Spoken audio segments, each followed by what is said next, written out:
What's good, y'all? Welcome to my review for this week's episode of My Hero Academia. Finally, Deku versus Bakugo. Ooh, that art animation. Bones!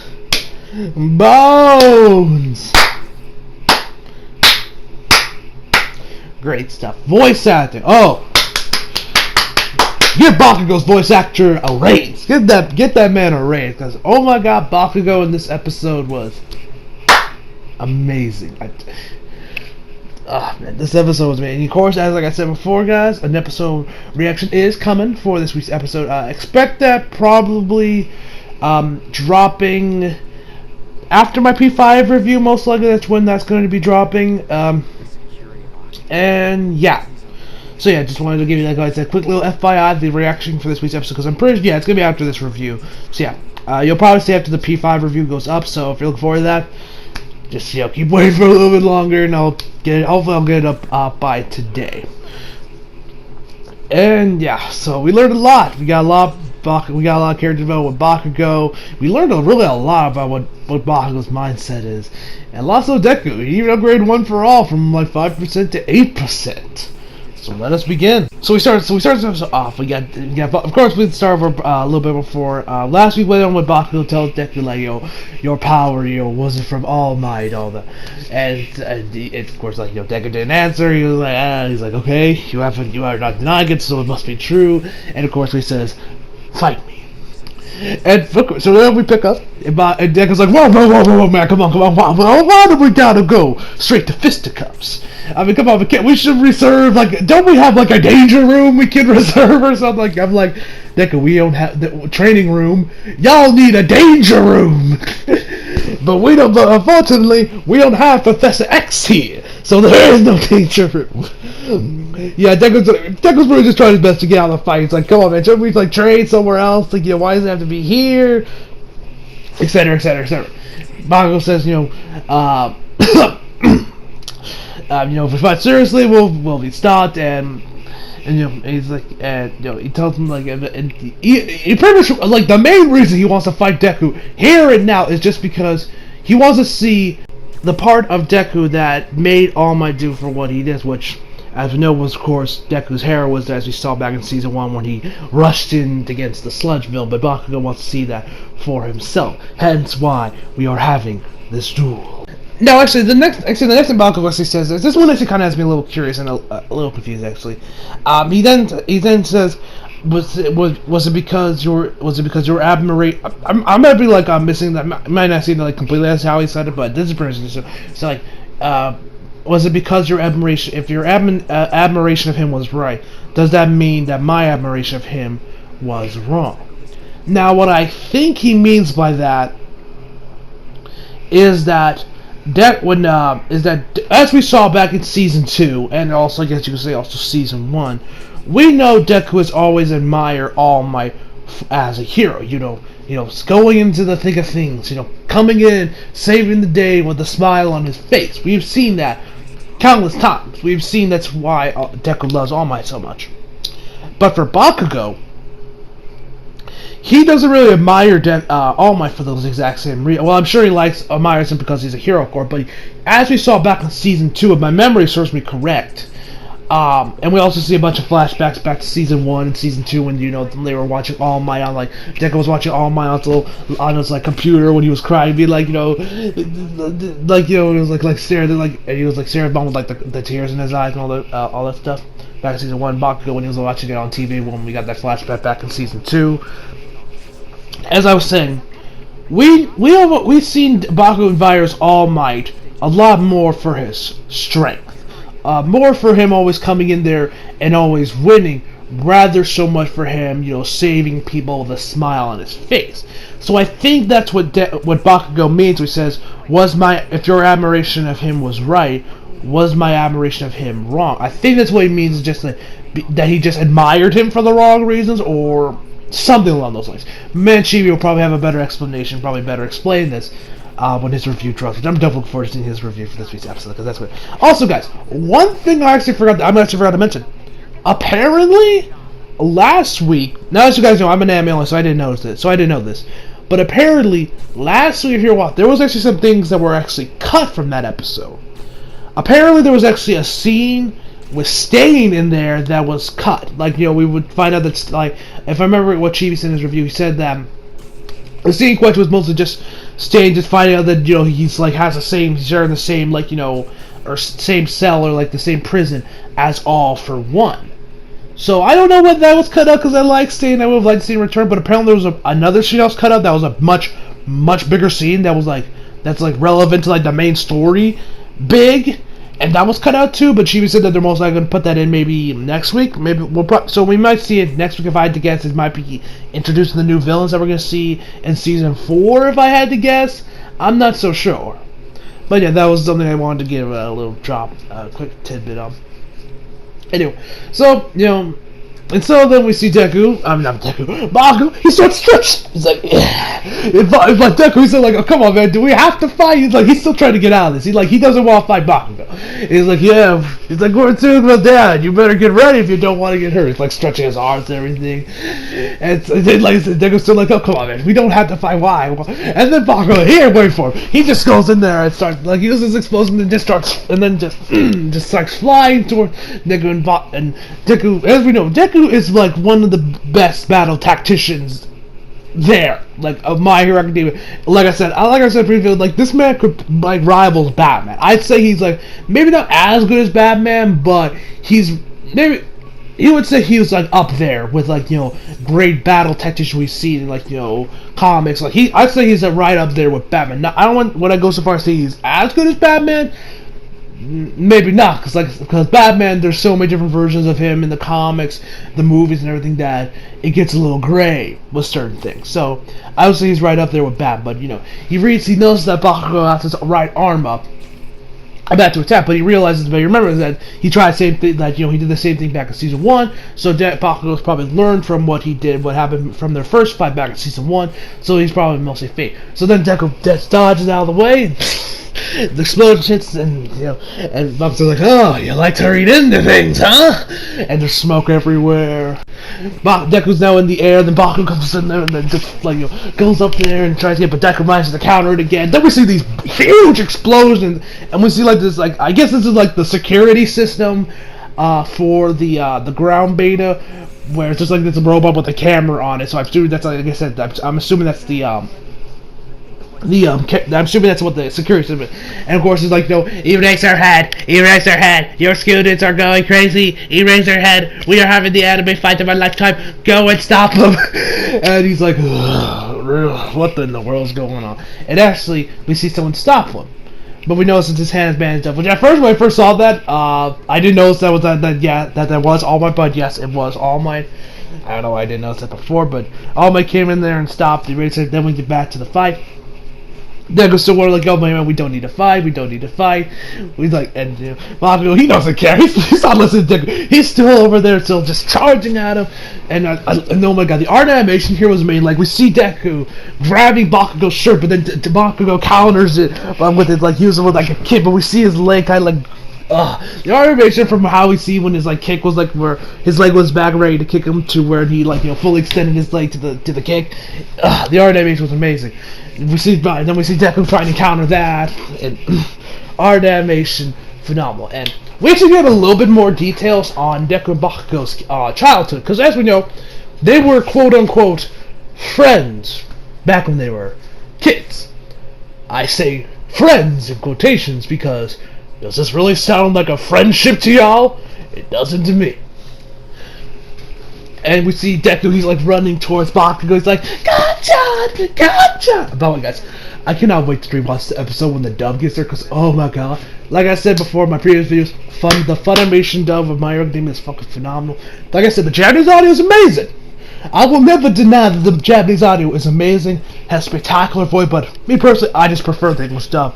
So I can't wait to see this episode, re-aired in dub, because, man, I can't wait.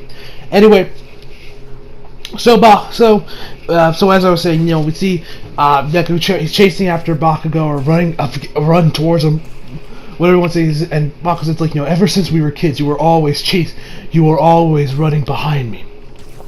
Even though we admire the same person, they have like these little backs. I don't even know what these are, but I'm guessing they're for like, I don't know if they were like for cereal, then they include like hero cards or something, but it's like they opened this bag and then both Deku and Bakugo ended up getting All Might cards. And they're like hollow foils and everything. Like it's like those limited edition like Pokemon cards that could end up going for some decent money in like 20 years. Anyway, and he says, no matter how many times I beat you, you would stick to my back like glue. And like we see Bakugo actually like push Deku to the ground, and Deku just gets back up and starts chasing over Bakugo again. And we actually see like there's tears in his eye, which is it just me? Or is this like the most abusive relationship ever? Like this sounds like almost like an abusive marriage, or maybe the relationship between abusive relationship between him and his dog's loyal as fuck. Like even no matter how many times you beat them, or or belittle them or anything, they'll still keep coming back for more. That kind of comes on with Deku's going with Deku and Bakugo's relationship. Now, as we know, Deku was always admired Bakugo because of his strength and all that, yada and all that stuff, which I guess makes sense. But at the same time, like Deku, man, why are you like this? Why like this? Damn, there looks like Stockholm syndrome. Like I don't know, man. I don't know, but hey. As we know that Deku has always admired Bakugo for his strength. He always thought he was cool, so that's part of the reason that even though Bakugo treated him like shit, beat him up. We see him beat him up and just be an all-around asshole towards him. Deku still just stuck around him and stuck to, as Bakugo said, stuck to him like glue. And if I actually, I like this one part where this one scene right here where like I said, like where like Bakugo kicks him. I like how Deku manages to counter it by using the wind to his advantage. Because we've seen Deku use like wind to his advantage, like back in season 2 where he would just like where he only used his fingers against Todoroki with his ice. So it was like kind of like bit of wind where he like kind of like did like a backflip, I think, and managed to get Bakugo's hands up to where his flames just or explosion, I guess I should say, just go upward, and then. And so because he got Bakugo off his balance, he actually fell on his ass, and we actually get oh my god, Horikoshi, I love you, man. Like we get a repeat of what happened years ago. You remember back in season 1 where Bakugo fell and Deku said hey, are you okay? But he offered him his hand. Same thing happens here, where Bakugo falls and Deku comes up to him and be like, hey, are you alright? Offering his hand. And Bakugo just slaps it away from him. And now, here, ooh, the voice acting. The voice acting here, spot on. You find out, Bakugo's wondering why. Why is it that you became, All Might's successor? Why did you become All Might's successor when yet I was the one who ended All Might? Like it's almost like a reverse, almost kind of like Batman Joker relationship. Like maybe not that far, but two sides of the same coin here. As we've seen, the next pillars of Hero Society is most likely going to end up being as Deku and Bakugo to take up the spot that All Might has left them. And I love how this even though that these two are how they both admire the same person, they admire him, and All Might has affected them in completely separate ways. As we knew, Deku admired All Might for him being the amazing hero that he is, while Bakugo admired him for his strength. And as we also find out, Deku ended up inheriting One For All because of his power, because of his heroism.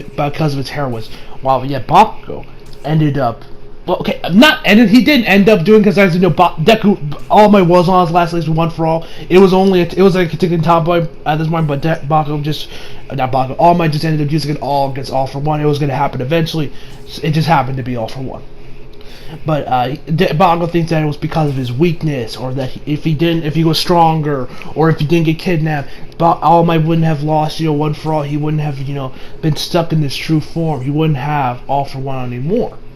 Which of course we know that's wrong, because as we know, this was a matter of time anyway for All Might. Whether or not Bakugo ended up kidnapping, it probably would happen the same way. He probably still would have lost to All For One, or maybe he could have saved it for a couple extra fights, but nothing else, as we saw.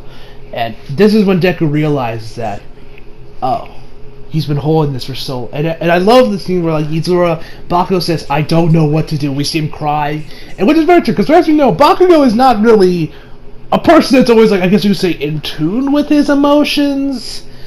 Because as we've seen throughout this episode, because as we've seen throughout the series, Bakugo has always been.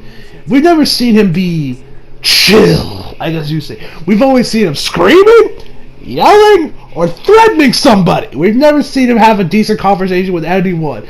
Now, granted, you can probably say something to his mom, because as we saw when we introduced his mom always hated Bakugo when he said something. You bitch, don't touch me. So we know Bakugo isn't really, like, a very emotional person, that he really knows how to deal with this kind of stuff. So he's probably, like, the best way Bakugo can probably deal with this is through fighting, as Deku pointed out. Like, this is probably the best idea Bakugo could come up with to help him, to, like, I guess, help him relieve himself of these emotions, to help him out, was to fight. And so Deku realized that, he is the only one that could truly, like, accept Bakugo's feelings. I swear to God, oh my God, I swear to God, this fight's gonna start a bunch of yaoi fanfics, and probably some All Might X Bakugo ones too. The female the female fan base of so many series is so weird. Like, I'm not saying that they're all weird, because like I said, I've had a bunch of female friends who are anime fans, and they're nowhere near as bad as some of the people I've seen that were like, oh yeah, I ship this character and this character, even though there's no reason for these two dudes to be shipped, and then they get pissed off and send mangakas death threats because they don't get their like stupid yaoi ship canonized, even though it was never going to happen in the first place. Anyway, that's a completely different tangent for another day.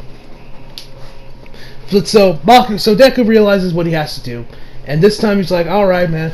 He uses one for all, and so he's like, man, I'm going all out. Well, as all out as Deku can go, because granted, Deku could just go all out, would use 100%, probably kill Bakugo. It was like one punch or kick, but Deku doesn't want to lose his arm, so he's like, I'll go as all out as I can, which is 5%.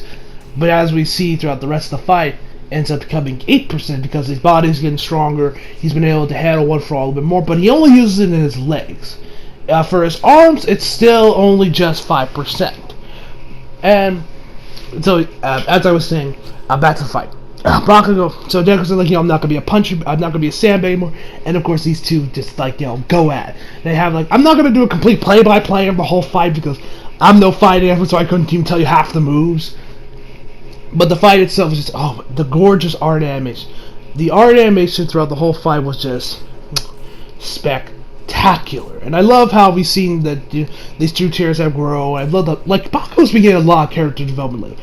We've seen this man have a complete a wake-up call.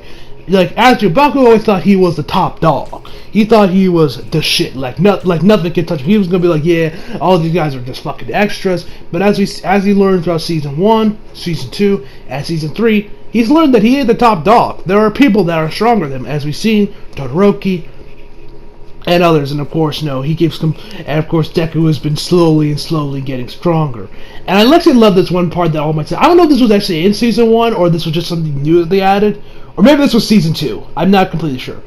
But All Might told Bakugo that a level 1 power doesn't upgrade and level up the same way a level 50 power levels up. Which we've seen, which is completely true. Like if you play RPGs, when you're like level 1, you level up and you level up really quick. If you take out some higher level enemies, you can go from maybe level 1 to level 10 just like that. But say if you're level 15 taking down those sim enemies, you'll probably not get nowhere near as much XP, and you'll probably not even and you'll probably nowhere near as level up as quickly. Which I like. And so the art animation, Bones, you guys did an amazing job with the art animation. Spot on, you guys did it. And Bakugo's voice actor, he did an amazing job. So these guys just keep going at it, but Bakugo ends up becoming the victor. He ends up becoming the victor, and he's like, I win. And then All Might comes, and then All Might shows up. Wait, actually, right before we do discuss All Might, and some of All Might, love and voice acting, music. Oh, this episode was amazing. Bones, you guys did an amazing job. Props to you. Anyway, as I was saying, as I said before, we see that Deku has actually, been able to upgrade one for all from just 5% to now 8%. And now, like I said, he said he can use up to 8% now, but he still can use 5%. I was like, it was like around the era time where he was about to use where Bakugo think he was about to use it, but Deku managed to use his arms instead and managed to get a good punch in for Deku, for Bakugo, and that's like around the end of the fight when Bakugo ended up countering it anyway and throwing him to the ground and ended up winning the fight. And so can Deku actually use like 8% just in his leg while at the same time using 5% on his arms, or is it like he then just like powers down just to 5% just so he can use his arms? Because it wasn't really specified that much in the episode itself that if he can only use that he can like have 8% going through his leg, but at the same time he can have 5% going through his arms. I think it's like one or the other where like he just switches down to he just powers down one for all to just 5% so that way he can use his arms now. I think, although I'm not really sure. If any of you guys can clarify for that down in the comment section below, that'd be appreciated. Anyway, back to All Might. He says, so All Might shows up. He's like, sorry, I overheard. He's like, no, this is like, man, you're too late. And Bakugo asks him the $1 million question: why? Why did you choose Deku? Why did you choose him? And as we saw back in season 1, as I said before, because he was more heroic. And like he realized that it was because of the sludge villain, right? He was like, yeah, it was because he was more heroic than anyone else there. He did say like, though, Bakugo, I knew you were strong. I knew that you could compete, but he wanted Deku to compete as well. He wanted Deku to be in the same ring because he saw the potential in Deku, from the heroism he showed off when he was Corgles against the sludge villain back in season 1. He knew that Deku was punched, so he gave Deku the helping hand he needed to help him get in the ring, so that he could compete with the other heroes, so that he could compete, and that he could end up, of course, becoming, going to UA and becoming the hero he's always lived to dream to be about. And then he actually says something, and then he explains that, just being fixated on winning and strength, just like you, Bakugo, and focusing on being a hero and heroism and saving people you can't have one without the other. There wouldn't be that balance. You would need one or the other. You can't just have it. It's like yin and yang. Each one balance the other. I'm pretty sure that's how it works.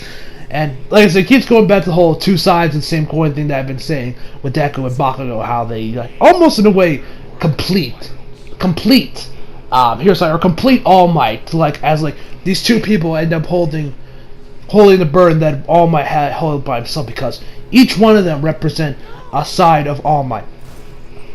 Deku represents this heroism side of All Might, wanting to save people with a smile face, while Bakugo represents the strength side of All Might.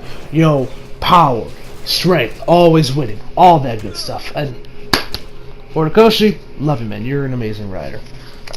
And so then All Might Paul's like, I focus too much on your strength, then I end up having you to hold this burden by yourself, and he ends up pulling it in for embrace, which is I guess a nice All Might too. But Bakugo's like, chick!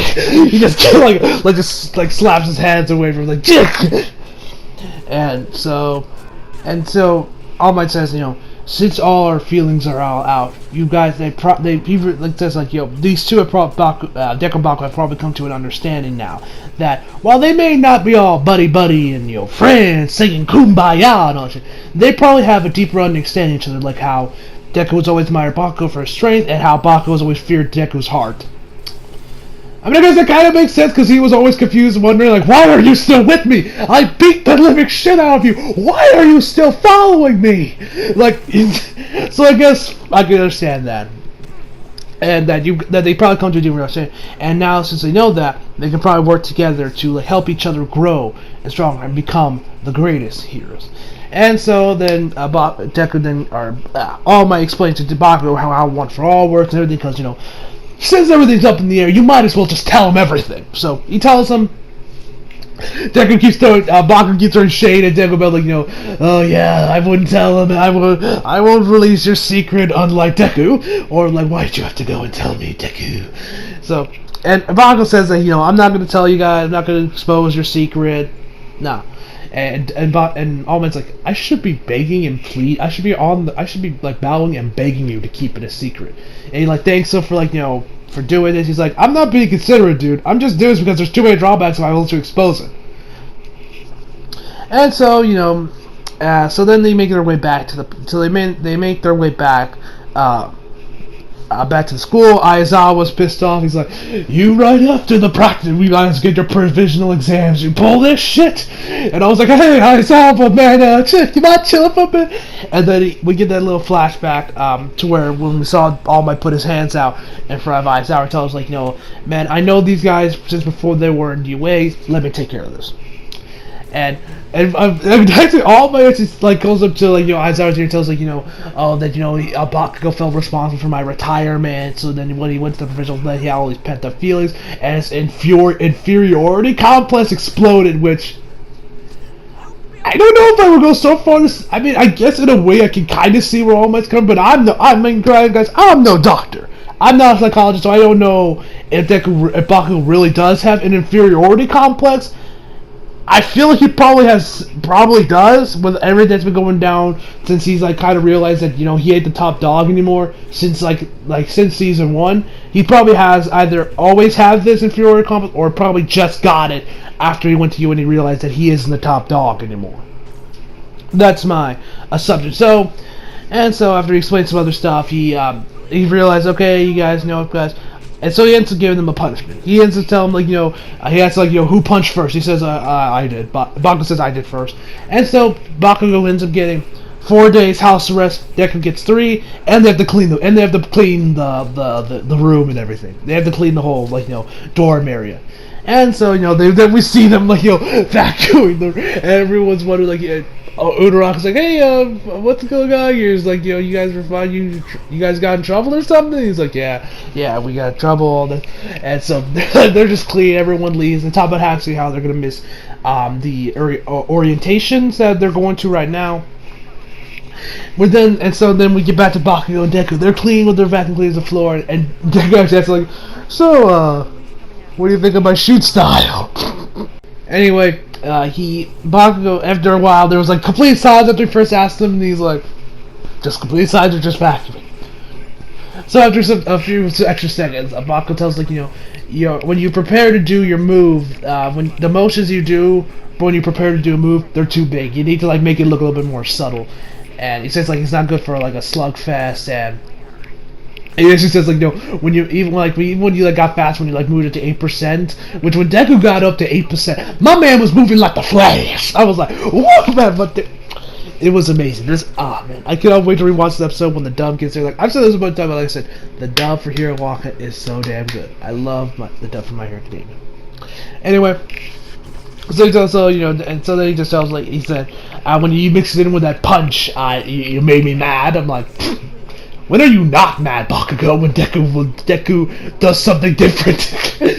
And so that's where the episode ends. And so let me tell the preview real quick. It talks about how this is the start of the new semester and all that stuff.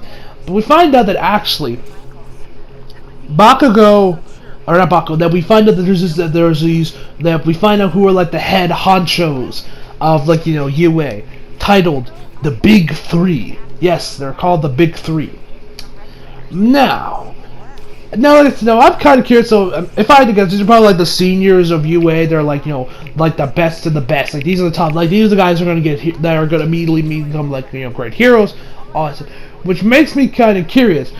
Will they end up because I feel that they're if I had to compare them to another anime series I've seen, the Big Three, at least from what we've seen so far in the next episode preview for this week. Remind me a lot of the Elite 12 and Food Wars, those the top 12 head honchos, these are the best cooks that Shingeki or whatever the school was called have to offer. I'm assuming that's probably what the Big Three is. For Hero Walk, it's going to be a lot just instead of it being 12, it's just 3. So yeah, next one's going to be interesting. So we're going to get introduced to the new villains that will be introduced in Season 4. I just look forward to that, because I actually know one of the villains. I know a bit of his past. That's all I'm going to say. I'll explain a little bit more in detail about this in my next review, if he ends up showing up there. So yeah, overall, I give this episode a 10 out of 10. art animation, voice editing, spot on music. I'm sorry. And as you guys know, this review has gone on for 30 fucking minutes. I mean, damn, I think this is probably my longest review yet. I mean, damn, 30 minutes? Like I said, this episode, there was a lot in this episode. There's a lot to talk about. So yeah, all granted, I doubt half of you even made this far in the video, but hey, if you made it this far in the video, you made it this full 30 minutes, good on you. Good on you for tolerating me. Anyway, so hope you all enjoyed the video. Leave a like if you did, subscribe if you're new. Follow me on Instagram if you like. These are rocks below. And as always, come back for more. See you guys next time.